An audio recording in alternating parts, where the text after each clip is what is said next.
but not stronger. I'm strong enough to kill you. You are my life now. How do you know Chuck the movie guy? Because I was watching an interview with Daniel Radcliffe, maybe? no, with Christian Bale. Oh, the yeah. other day, yeah. That was a freaking good interview. Yeah, And if I can toot my own horn, movieguy.com. It was really good. And you know something? And apparently that was the only good interview he gave that day. Oh, really? Yeah, so I hopefully... It was a really good interview. Well, thank you. And now everything from here will be a letdown. You spent a lot of time in trees in this movie. Yep. In Oregon. I lived there for 4 years. Oh, really? You spent a lot of time in trees? Yeah, I did, strangely enough, picking ticks out of my non-existent hair. It's a word, but I'm assuming you're no stranger to wire work, though, right?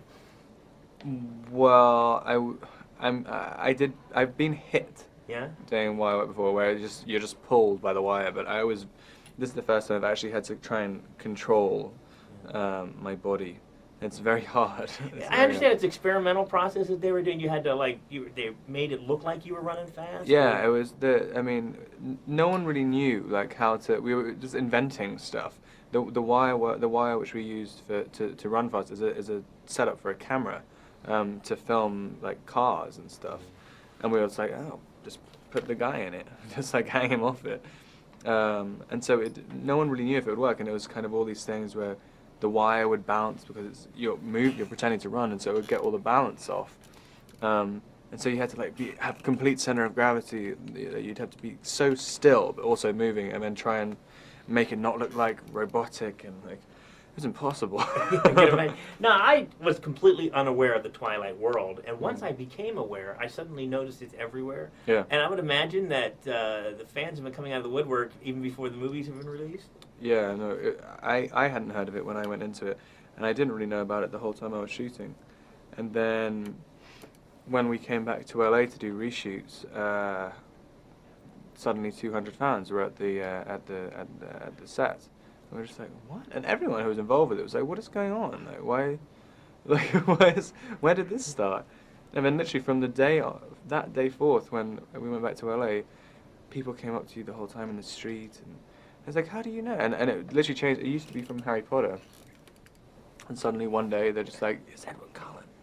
It's a really strange experience. Except now you are Harry Potter. I think, and it's only just started, my friend. I think you're in for a world of, your life has changed forever, I think. I really didn't know what to think yet. Now, Edward, I guess the tortured soul is the best way to describe the character, right? In a lot of ways, yeah. Now, how does one portray being tortured? Is a lot of just brooding? Did you practice your brooding? I practiced my brooding face, yeah. I don't know. I mean, I think everybody has some kind of torture. I mean, I've never met someone who has absolutely no conflict within themselves, and you just have to keep emphasizing it, just keep picking at it, and then eventually, it's quite. It was a nice character to explore that type of part of your brain. Imagine first day of filming, you're all excited, then you get to set, okay, gotta be brooding. Imagine that must be exhausting, just being brooding. The first day of set, we had to shoot the big fight at the end. No way! Yeah, and so that was the most stressful thing, because I mean, I had to set up doing the whole pretty thing, because he's supposed to be pretty the whole time, super strength, brooding, tortured soul, everything, on a wire rig, killing someone. And it's I don't know. I mean, that was tough doing that fight scene first. And I want to end with the kiss. The slowest attempt at a kiss I think I've ever seen. Was it just constantly slower, you're going too fast? I mean, that was a long... Yeah, well, I mean, it's the whole thing. He's trying to, control himself, going in. I mean, yeah. I think I just took way too long. I like dramatic pauses. Yeah, obviously. Hey, I can't wait to see the next one. Thanks so much.